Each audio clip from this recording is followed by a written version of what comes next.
Salut à toi, cher ami bricoleur, en ce jour férié du 8 mai. Une petite vidéo rapide pour te montrer ce qui a été fait dernièrement.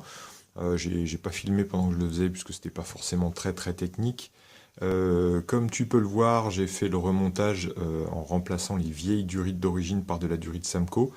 Bon, j'ai pas voulu faire trop tuning, donc c'est de la durite neuve à un prix abordable et la réputation de ces durites n'est plus à faire, donc j'ai pris du noir pour être dans quelque chose de plutôt passe-partout et standard. Donc durite neuve, on a remonté les colliers qu'on a serrés modérément. Donc pour les remonter, tu vois, j'ai remonté les deux boîtes d'arrivée d'eau sur le bloc cylindre et sur la culasse. Donc ici, c'est juste une boîte qui fait l'angle, donc il n'y a pas de bypass à l'intérieur ou quoi que ce soit. Ça a été remonté avec un joint neuf. Et ici, par contre, c'est la boîte à eau du thermostat. Donc le thermostat qui a été acheté neuf hein, chez Kawasaki, remonté.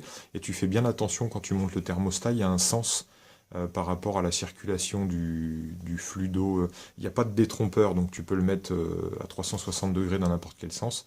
Mais il faut quand même regarder comment c'est monté sur les diagrammes, puisqu'il y a un sens à respecter.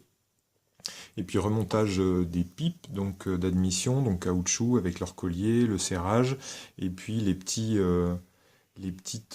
arrivées d'air qui servent à faire la dépression et la synchro quand elles sont utilisées, sinon en fonctionnement normal elles sont bouchées. Donc voilà ce qui a été fait, et surtout là on va essayer de voir pour s'attaquer à la chaîne de distribution. Donc l'objectif ça va être de démonter le rotor d'allumage en enlevant cette vis là, et ensuite on va essayer de sortir la vieille chaîne et surtout de passer la chaîne neuve. Et tu vas voir pourquoi c'est pas forcément quelque chose de très simple, parce qu'il y a un renfort qui est caché en dessous là et qui gêne quand le moteur n'est pas ouvert, donc c'est pas forcément évident. Et puis tu vois, je te le remontre, mais mon petit support moteur artisanal l'a fait un peu à la va-vite. Bon, ça m'a pris, je sais pas moi, une heure de bricolage ou deux, mais ça valait quand même le coup de le faire, puisque je suis quand même bien tranquille pour travailler propre sur le moulin, et puis pas le racler par terre, en mettre partout, etc. Donc c'est quand même bien sympa et bien pratique ce support.